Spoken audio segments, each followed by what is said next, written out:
AP cabinet సమావేశం CM Chandrababu Naidu అధ్యక్షన సచివాలయంలో అయితే మొదలైంది. ఈ యొక్క కేబినెట్ సమావేశంలో 31 అంశాలతో అజెండాగా అయితే నడవనున్నట్లు కూడా తెలుస్తుంది. అయితే మొదటి దశలో అమరావతి ఏదైతే అమరావతికి సంబంధించి అయితే 34,000 ఎకరాలు అయితే సేకరించడం, దానికి సంబంధించి పనులు కూడా పునఃప్రారంభమయ్యాయి. అయితే 44,000 ఎకరాలు రెండో దశలో అయితే సేకరించినట్లు కూడా తెలుస్తుంది. దానికి సంబంధించి 24,000 ఎకరాలు ఇప్పటికే ఇవ్వడానికి కూడా రైతులు కూడా ముందుకు వచ్చినట్టు కూడా తెలుస్తుంది. మిగిలిన 20,000 ఎకరాలకు సంబంధించి అలాగే ఈ యొక్క కేబినెట్ సమావేశంలో అయితే చర్చించినట్లు కూడా తెలుస్తుంది. అలాగే కొన్ని కీలకమైన అంశాలు ఈ యొక్క కేబినెట్ సమావేశంలో అయితే చర్చించనున్నారు.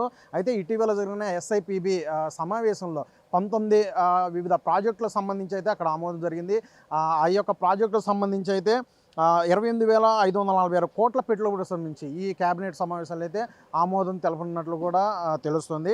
అలాగే వైజాగ్లో కాగ్నిజెంట్ ఏర్పాటుకు కూడా దీనికి సంబంధించి చర్చ అయితే జరుగుతుంది. ఇది విశాఖపట్నంలో కాగ్నిజెంట్ ఏర్పాటుకు ఇటు భూ సేకరణ కూడా దానికి సంబంధించి ప్రస్తావన కూడా ఏపీ క్యాబినెట్లో అయితే చర్చకైతే రానున్నట్లు కూడా తెలుస్తుంది. ఇంకా సిఆర్డీఏ అథారిటీ ప్రతిపాదన కూడా ఆమోదం తెలిపే అవకాశాలు కూడా తెలుస్తుంది.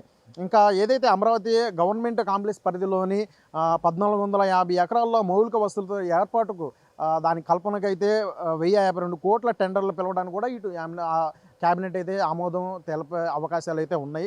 అలాగే సీడ్ యాక్సెస్ రోడ్ ఏదైతే ఉందో ఈ సీడెడ్ యాక్సెస్ రోడ్డుకి అయితే దీన్ని నేషనల్ హైవే 16 కలిపేందుకు 682 కోట్లకు టెండర్లు పిలిచే అవకాశం ఆమోదం కూడా తెలిపే అవకాశాలు అయితే ఉన్నాయి.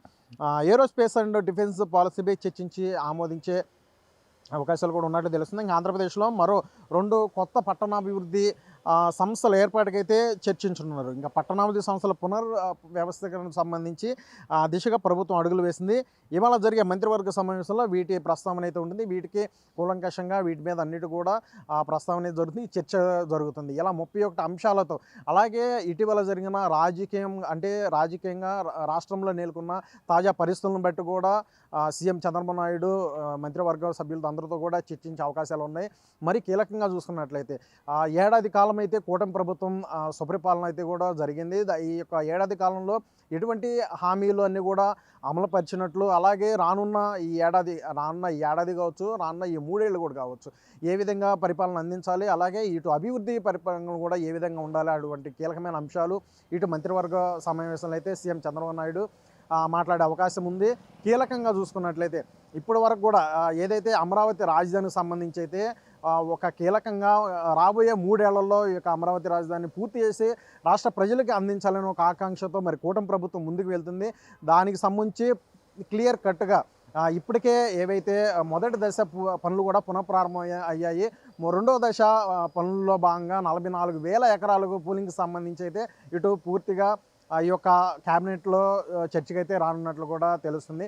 ఇలాగా 31 అంశాలతో అజెండాతో ఈ యొక్క క్యాబినెట్ అత్యంత కీలకంగా ఉన్నట్లు కూడా తెలుస్తుంది. ఎందుకంటే ఇటీవల ఏదైతే నిర్ణయం జరిగింది, సుపరిపాలన ఏడాది పూర్తయిన నేపథ్యంలో అనేక కార్యక్రమాలు ఇచ్చిన హామీల కంటే కూడా మెరుగ్గా చేయగలిగాం. అంటే అన్నీ చేసాము కాదు కానీ అన్నదంటుకుంటే కూడా చాలా బాగా చక్కగా చేసామంటూ కూడా సీఎం చంద్రబాబు నాయుడు చెప్పడం, అలాగే రానున్న రోజుల్లో భవిష్యత్ కార్యాచరణలో ఒక క్రమబద్ధీకరణ ప్రణాళికతో రాష్ట్రం అభివృద్ధిగా సాధనకి సంక్షేమ ఫలాలు కూడా ఇచ్చే విధంగా అయితే ఇటు ముందుకు వెళ్ళే ఇదైతే ఉందని కూడా తెలుస్తుంది. ఇటువంటి అత్యంత కీలకంగా ఏడాది పూర్తయింది కాబట్టి ఈ యొక్క కేబినెట్ సమావేశం అత్యంత కీలకంగా ఉన్నాయి. అలాగే అనేక ప్రాజెక్టులకు సంబంధించి ప్రైవేటీకరణకు సంబంధించి కూడా ఈ యొక్క ఏదైతే ఈ అంశాలు ఉన్నాయో ఇదంతా కూడా ఒక ప్రస్తావన అయితే రానున్నట్లు కూడా క్లియర్ తెలుస్తుంది. ఇంకా అన్నదాత సుఖీభావ ఈ యొక్క పథకం ఉంది. ఇది విధి విధానాలపై చర్చ కూడా జరగనుంది. క్యాబినెట్ తర్వాత తాజా రాజకీయ పరిస్థితులు కూడా ప్రస్తావన అయితే రానున్నట్లు కూడా తెలుస్తుంది. రానున్న 5 ఏళ్ళలో ఏరోస్పేస్ అలాగే డిఫెన్స్ రంగాల్లో 1,00,000 కోట్ల పెట్టుబడులకి ఆకర్షించే విధంగా లక్ష్యమని సీఎం చంద్రబాబు నాయుడు పేర్కొనడం, ఈ మేరకైతే అధికారులకైతే తగిన సూచనలు చేయడం కూడా జరిగింది. అయితే ఇటీవల మనం చూసుకున్నట్లయితే రక్షణ వ్యవస్థకు సంబంధించి ఆపరేషన్ సింధూర్ అనే ఏదైతే ఆపరేషన్ సింధూర్ భారత ప్రభుత్వం చేపట్టిందో విజయం సాధించింది. అటువంటి సాంకేతికతను అయితే అందిపుచ్చుకోవాలంటూ కూడా అధికారులకైతే సీఎం చంద్రబాబు నాయుడు సూచించడం, అలాగే దీనిని వాణిజ్య పరంగా కూడా ఎటువంటి సాంకేతిక పరమైన అన్నింటినీ కూడా దాంట్లో అమలు పరచాలంటూ కూడా అధికారులకైతే సూచించడం జరిగింది.